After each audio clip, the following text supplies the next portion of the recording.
नमस्कार। कांग्रेस से नाता तो टूटा, परंतु 50 साल का 3 पीढ़ियों का जो संबंध था उसकी टीस आज भी है। और आज जहां गुस्सा है पार्टी के लिए, वहां दर्द भी है। और उदयपुर में जो कुछ हो रहा है उसको देख के पार्टी पे तरस भी आ रहा है। आज यहां पे मैं कुछ बातें कांग्रेस के शीर्ष नेतृत्व से साझी करने के लिए आया हूं, अपने दिल की बात कहने के लिए आया हूं। और जो मेरे दिल की बात है, मैं समझता हूं यही बात बहुत से लाखों करोड़ों कांग्रेस के कार्यकर्ताओं की दिल की बात है, जो शायद उस चिंतन शिविर में रखी ना जा सके, क्योंकि जमावड़ा वहां बड़े शीर्ष नेताओं का है। पर कितने शीर्ष नेता सिर्फ चीयर लीडर का रूप धारण करके रह जाएंगे, या कितने लोग उनमें से सच के ऊपर पहरा देंगे, कड़वी और सच्ची बात कह पाएंगे, ये तो आज और कल का दिन ही बता पाएगा। परंतु 50 साल जिस पार्टी में खून पसीना बहाया, जिसके साथ अच्छे बुरे समय में साथ रहे, उसके प्रति मेरा भी जाते जाते एक दायित्व बनता है। I would call it my parting gift to Congress party. मैं कुछ बातें साझी करना चाहता हूं, क्योंकि कल मैंने कांग्रेस के हमारे माननीय अध्यक्ष सोनिया जी का भाषण सुना। बड़ा भावुक भाषण था, और उन्होंने खास तौर पे जो बात कही कि exceptional situations need exceptional solutions. परंतु कल का जो प्रोग्राम मैंने देखा उस चिंतन शिविर का, वो मात्र एक औपचारिकता, एक फॉर्मेलिटी फुलफिल करने से ज्यादा कुछ भी नहीं था। आज समय जब है पार्टी को बचाने का, आज पार्टी का अस्तित्व जो है, party is facing existential crisis, और उस समय हम इस तरह से बिहेव कर रहे हैं जैसे राष्ट्र का दायित्व आज कांग्रेस पार्टी के कंधों पे है। कमेटियां बनाई गई हैं, 6 किस्म की कमेटियां हैं, जो कि फॉरेन पॉलिसी भारत की डिस्कस कर रही है, कोई इकोनॉमिक पॉलिसीज, आर्थिक पॉलिसीज के ऊपर डिस्कशन चल रही है, एग्रीकल्चर पॉलिसी के ऊपर डिस्कशन कर रही है। मेरा मानना है कि बिल्कुल कांग्रेस आज एक मेन अपोजिशन पार्टी है, और हमारा ये फर्ज भी बनता है कि हम इन विषयों के ऊपर हमारी एक राय हो। परंतु उससे भी ज्यादा, जैसे कहते हैं कि घर को सजाने का तसव्वुर तो है बहुत, घर को सजाने का तसव्वुर तो है बहुत, पहले यह तो तय हो कि घर को बचाएं कैसे। पहले ये तो हम आपस में बैठ के नाता डिस्कस कर लें। मैं अपने आप की आज भी आदत नहीं जाती, मैं आप नेताओं से, कांग्रेस जन से बात कर रहा हूं कि आप ये तो तय करेंगे कांग्रेस को बचाओगे कैसे। क्योंकि अगर बचाने की नीयत होती है और ये एक मात्र औपचारिकता ना होके चिंता, यहां पे ये चिंता का शिविर होना चाहिए था, ना कि चिंतन का। चिंता तो दिखाई नहीं दी। अगर चिंता होती वास्तविक में, तो वहां पे एक कमेटी, उन 6 कमेटियों के साथ कमेटी एक यूपी के ऊपर भी बनती कि उत्तर प्रदेश के अंदर कांग्रेस की ऐसी दुर्दशा क्यों हुई। 403 सीटों में से करीबन 390 सीट्स के ऊपर कांग्रेस के जो प्रत्याशी थे, उनको मात्र 2000 वोट भी नहीं आ पाए। आप सब समझते हैं कि पंचायत के मेंबर का जो कैंडिडेट होता है वो भी 2-4 हजार वोट ले जाता है। एक कांग्रेस का एमएलए उत्तर प्रदेश, जो कि दिल है हिंदुस्तान का, वहां पे कांग्रेस के नेताओं की ये दुर्दशा होनी, नेताओं की नहीं, मैं समझता हूं ये शीर्ष नेतृत्व की और पार्टी की दुर्दशा है।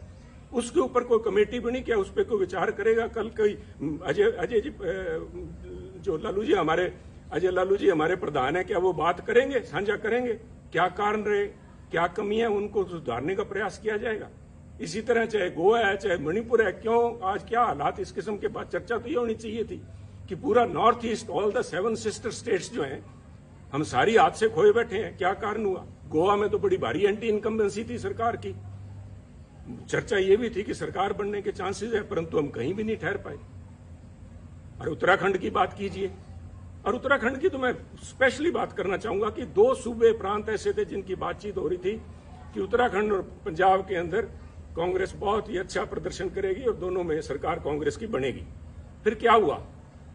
क्या कोई वहां बता पाएगा कि उत्तराखंड के जो मुख्यमंत्री के प्रत्याशी थे हमारे हरीश रावत जी, उनका एक पांव पंजाब में था, एक पांव उनका देहरादून में था इलेक्शन दिन तक। क्या वो सोच लेके आए थे? क्या सोच के साथ हरीश रावत जी को पंजाब का प्रभारी बना के भेजा गया? क्या उनकी मंशा सिर्फ इतनी थी कि हम तो डूबे हैं सनम, तुमको भी ले डूबेंगे? खुद तो उनकी जो दुर्दशा हुई, और मैं इसमें कहने में संकोच नहीं करूंगा, मैं पहले भी कह चुका हूं और आज फिर कह रहा हूं, अगर हरीश राव जी आ रहे हैं तो I call it divine justice, he deserved it. जो कांग्रेस पार्टी की दुर्दशा हुई है उसमें बहुत बड़ा रोल जो है एकमात्र इन व्यक्ति का है। सारा दायित्व तो इनके कंधों पे मैं नहीं डालूंगा, हमारी भी कमियां रही वहां पे, पर इनका बहुत बड़ा रोल था। ये एक कड़ी थे यहां से लोग ऊपर बात करने के लिए। और उससे भी ज्यादा जरूरी, जब उत्तराखंड की बात करते हैं तो पंजाब की बात कैसे ना करेंगे।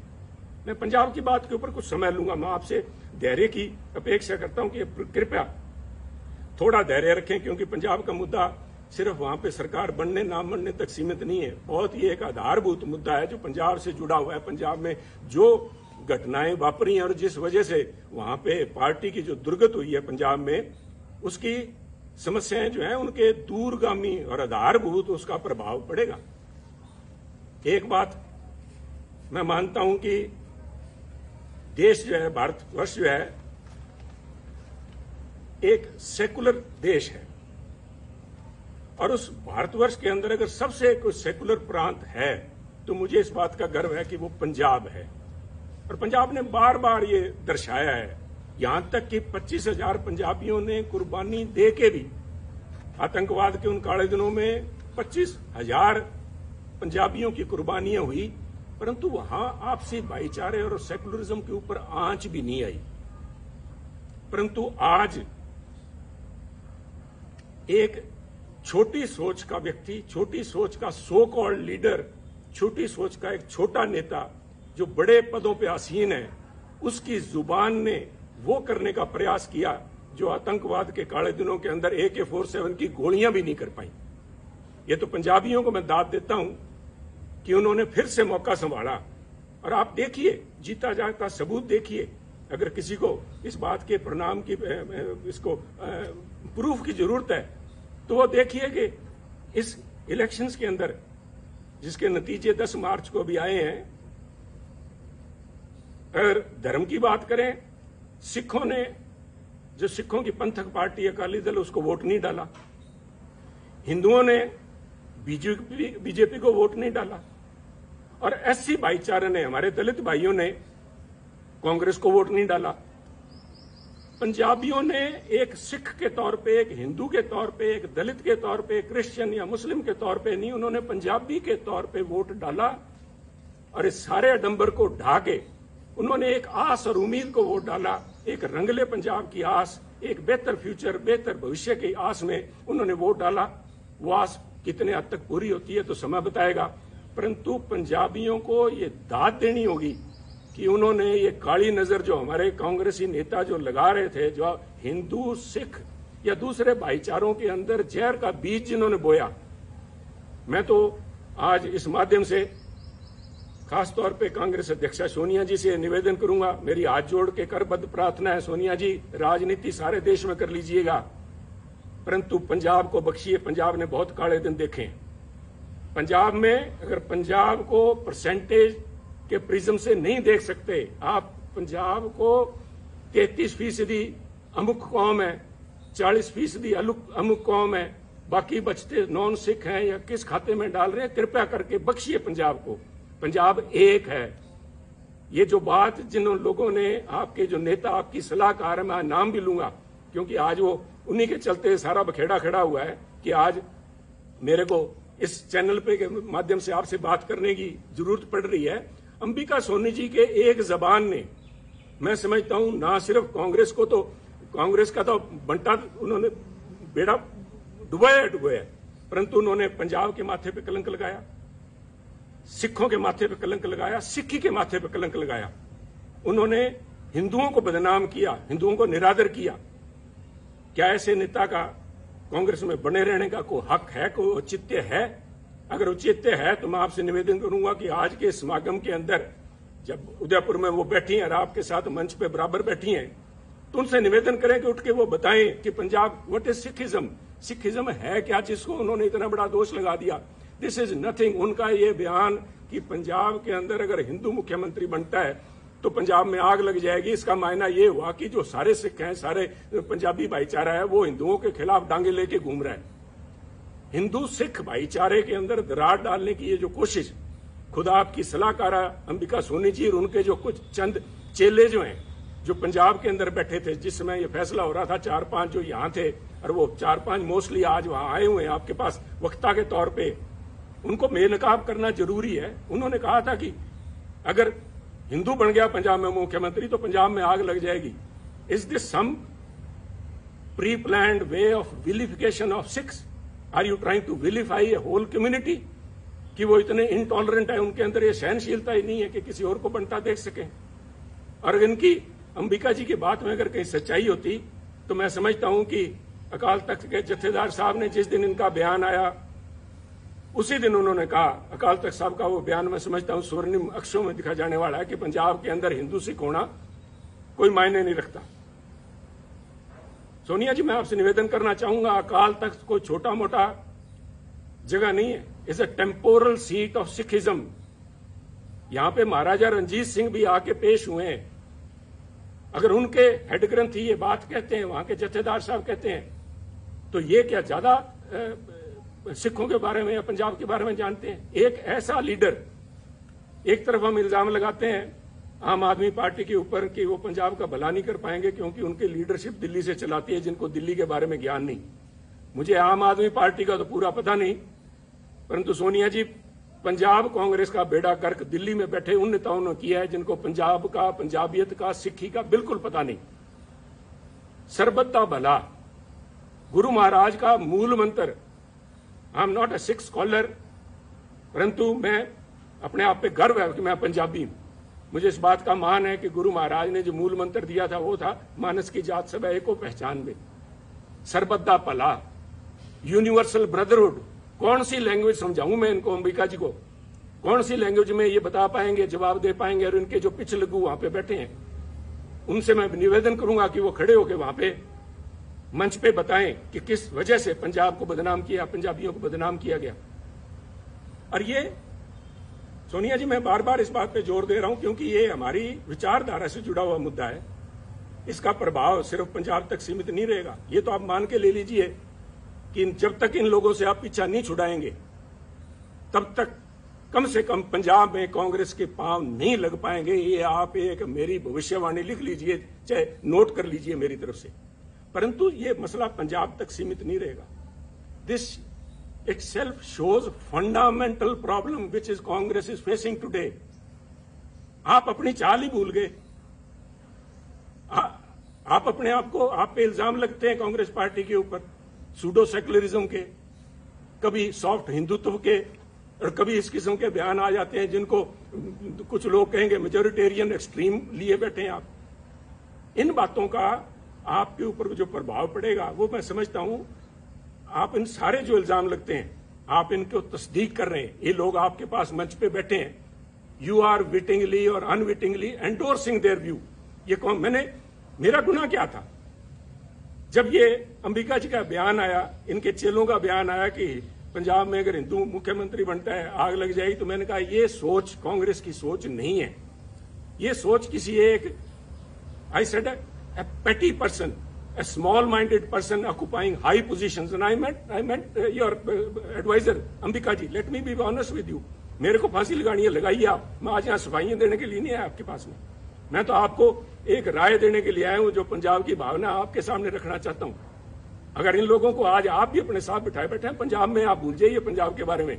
इनको ना सिर्फ सिख, ना सिर्फ हिंदू, बल्कि पंजाब का एक एक बच्चा इनको कोसेगा और इनको ये परिणाम भुगतने पड़ेंगे, अंबिका जी को और इनके इन चेलों को, जिन्होंने यहाँ पे पंजाब कांग्रेस भवन में या होटल के कमरों में जाके अजय माकन जी को या हरीश रावत और उनको हरीश बायतू को जाके जो कहा था, इसका देना आपको देना पड़ेगा। परंतु आज अगर आप भी नहीं समझते, पंजाब के लोगों ने आपको जो कुछ दिखाया है उसके बाद भी अगर नहीं समझे, और आप आज भी, जैसे मैं समझता हूं it was a poor attempt to portray Congress as BSP in Punjab.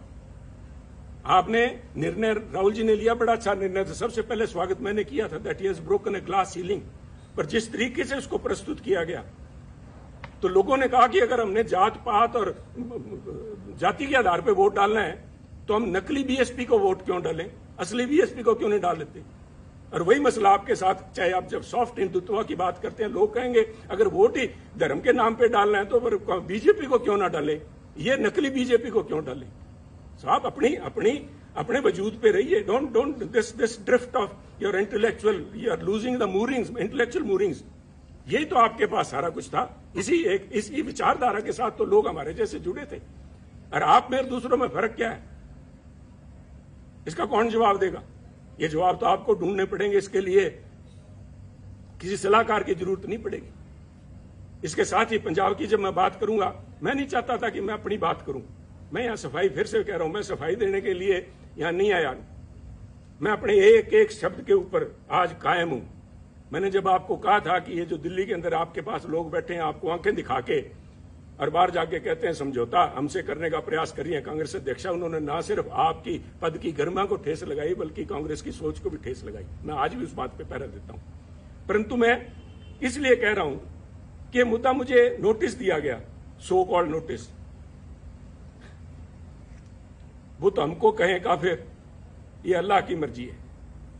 कमाल होगी साहब। मैं तो आपसे ये पूछना चाहता हूं, सोनिया जी शायद आपको मालूम नहीं था, मैं देखिए इतनी बड़ी संस्था है, आपके पास कितने ही पूर्व या एक्टिंग कांग्रेस प्रधान सूबों के रहे होंगे, शायद आपको नहीं पता था कि सुनील के पास कोई भी पद नहीं है। जब आपने सुनील के खिलाफ एक फरमान जारी किया कि सुनील को पार्टी के सभी पदों से निलंबित किया जाता है, मेरे पास पद था कौन सा साहब? मेरे पास तो एक विचारधारा है, वो आज भी मेरे पास है। मैं अपनी बात पे आज भी खड़ा हूं। आप कहीं बदल गए होंगे, आपकी सोच बदल गई होगी। सुनील तो जाखड़ तो जहां खड़ा था वहीं खड़ा। ये हमारी कमजोरी है, यही हमारी स्ट्रेंथ है। हम तो जहां हैं वहीं खड़े हैं।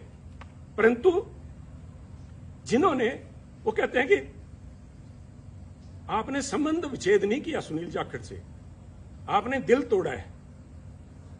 दिल भी तोड़ा तो तूने सलीके से न तोड़ा। बेवफाई के भी कुछ आदाब होते हैं। नोटिस दे रहे हो सुनील जाखड़ को? 50 साल 3 पीढ़ियों का संबंध है। मुझसे बात करने में किसी को शर्म आ रही थी? ये मैं सारे जवाब आपको दे सकता था, परंतु मैं आज जवाब देने के लिए नहीं आया। मैं जो बात देने का आपसे कहने के लिए आया हूं,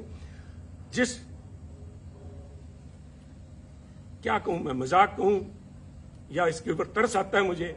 मुझसे आपने मुझे नोटिस दिलाया, कि ऐसे व्यक्ति से नोटिस दिलाया, और इस बात के लिए नोटिस दिलाया कि मैंने आपकी सलाहकारा के खिलाफ अपशब्द बोले हैं। चलो, मैंने तो आपकी सलाहकार अंबिका जी के खिलाफ जो कुछ बोला ना बोला, पर नोटिस इससे दिलाया आपने। तारिक अनवर जी एक बड़े सुलझे हुए परिपक्व नेता हैं। उनका तो आपको ध्यान होगा कि वो 1999 में, आज से करीबन 20 साल से ज्यादा पहले, कांग्रेस छोड़ के चले गए थे। आपको ये भी पता होगा कि वो क्यों छोड़ के गए थे। वो ये कह के छोड़ के गए थे कि सोनिया गांधी एक विदेशी महिला हैं, और विदेशी महिला अगर इंडियन नेशनल कांग्रेस की अध्यक्षा बनती हैं तो मैं उसे कदापि सहन नहीं कर सकता। और यही तारिक अनवर साहब, संगवान साहब और पवार साहब के जाके इन्होंने सरकार, अपनी पार्टी बनाई थी। आप भूल गए क्या? कोई आपको बताने वाली, ये सलाहकार आपकी बताने वाली थी नहीं क्या? और ये क्या बताएंगी साहब? वो कहते नहीं, यहां तो हर शाख पे उल्लू बैठा है। इन श्रीमती जी की, अंबिका सोनी जी की बताऊं मैं आपको। आप उनसे, हमें जिसके ऊपर मैंने इल्जाम लगाए, मैं आपके माध्यम से, सोनिया जी, मैं आपको, क्योंकि आप बड़े हैं, आप अध्यक्ष हैं, आपके माध्यम से एक स्पीकर के तौर पे मैं आपके माध्यम से कांग्रेस जनों से बात कर रहा हूं कि जिस व्यक्ति पे मैंने आरोप लगाए हो, क्या वो मेरे खिलाफ अनुशासन कमेटी में बैठ सकती है जज बन के? कहते वही कातिल, वही शाहिद और वही मुंसिफ ठहरे। वही कातिल, वही शाहिद और वही मुंसिफ ठहरे। ऐ खुदा, मैं अपने कत्ल का दावा करूं किस पे? मैं किसको जाके कहूं ये बात? ये मेरे पे फैसला करेगी? 1977 में कहां थी जब इमरजेंसी के बाद सोनिया जी परछाया छोड़ गया था कांग्रेसियों का? जो लोग थे, इन किस्म के जो वक्ती लोग थे, these are fair weather friends, they are fair weather warriors. Indira ji की चहेती थी ये, संजय जी के साथ ही मिलकर काम करती थी, इसलिए इंदिरा जी का इनके तरफ बड़ा मान सत्कार था। और उस मान सत्कार का नतीजा इसी अंबिका सोनी जी ने यह दिया कि 1977 में जब उनको अपने साथियों की जरूरत थी, तो अंबिका जी सबसे पहले उस डूबते जहाज से छलांग मार के गई थी। जहाज से डूबने वालों को क्या कहते हैं मैं नहीं इस चक्कर में पड़ूंगा। और ना सिर्फ छलांग लगा के गई, ना सिर्फ उन्होंने यहां से कांग्रेस उर्स से चंडीगढ़ से इलेक्शन लड़ा जगन्नाथ कौशल जी के खिलाफ, कांग्रेस के प्रत्याशी के खिलाफ। इन्होंने मेरठ में जाके 84 में फिर महसीना को दुबई जी बैठी होंगी, मैंने देखा नहीं कल प्रोग्राम में उनको। मैं अल्लाह ताला से यही दुआ करता हूं कि उनकी सेहत कायम रहे, वो यहां हो। उनसे पूछिएगा कि इन अंबिका सोनी जी ने इंदिरा जी के खिलाफ क्या क्या अभद्र भाषा इस्तेमाल की थी। आप बड़े दिल के नेता हैं राहुल जी, और आप भूल जाएंगे सोनिया जी, हम नहीं भूलते, हम तो गांठ बांध के बैठे हैं। और ऐसे लोगों को बेनकाब करना पड़ेगा। जब मैं ये बातें कर रहा हूं, जो मेरा ये किस्सा है, this is a case study in itself, the way Punjab issue has been handled from the very beginning. छोड़िए सुनील को उतारा गया जुलाई 2021 के अंदर ये कह के कि सुनील जाखड़ मुख्यमंत्री कैप्टन अमरिंदर सिंह जी के साथ मिलकर काम करता, उनका बहुत नजदीकी है, मिले हुए दोनों। नए कांग्रेस प्रधान को बनाया गया और उसके बाद जुलाई 21 को नए कांग्रेस के प्रधान नवजोत सिंह सिद्धू जी बनते हैं। और उसके बाद 6 महीने तक सारी एआईसीसी, सारी कांग्रेस इसी बात को लगी रही कि पहले मुख्यमंत्री कैप्टन अमरिंदर सिंह जी, उसके बाद में चरणजीत चन्नी, इन दोनों को आपस में कैसे इकट्ठा बिठाया जाए, कैसे पीसीसी प्रधान और मुख्यमंत्री मिलकर काम करें। व्हाट वाज इट, क्या था ये? क्या आप इसी एक बात पे, किसी एक बात पे खड़े हैं क्या? कोई स्टैंड है पार्टी का? और ये जो डिस्टेबलाइज करने की प्रयास किया गया, मैं जिनकी बात कर रहा हूं डिवाइन जस्टिस की, रावत साहब को भेजा इसलिए गया था कि कैप्टन अमरिंदर सिंह व सिटिंग प्रिटी, उनको डिस्टेबलाइज किया जाए। सोनिया जी, डिस्टेबलाइज तो विरोधी पार्टियां करती हैं, आप तो you are the parent party, Congress high command वहां पे बैठी। आप पंजाब में क्या डिस्टेबलाइज करवाना चाहती थे? Control destabilisation. और इसका रेमिफिकेशन देखिए, आज नोटिस आया कुछ दिन पहले, मेरे को नोटिस देने के बाद में एक नोटिस नवजोत सिंह सिद्धू जी को भी दिया गया। मेरे बहुत से डिफरेंसेज हैं नवजोत सिंह सिद्धू जी से, परंतु मैं इन प्रिंसिपल बात करना चाहता हूं, क्योंकि ये बातें आज के इस चिंतन शिविर में होनी चाहिए कि उनको किस बात के लिए नोटिस दिया गया कि वो अपनी सरकार के खिलाफ बोलते थे, वो कैप्टन अमरिंदर सिंह जी के खिलाफ बोलते थे, उन्होंने चरणजीत चन्नी के खिलाफ बोला, उनको नोटिस दिया गया।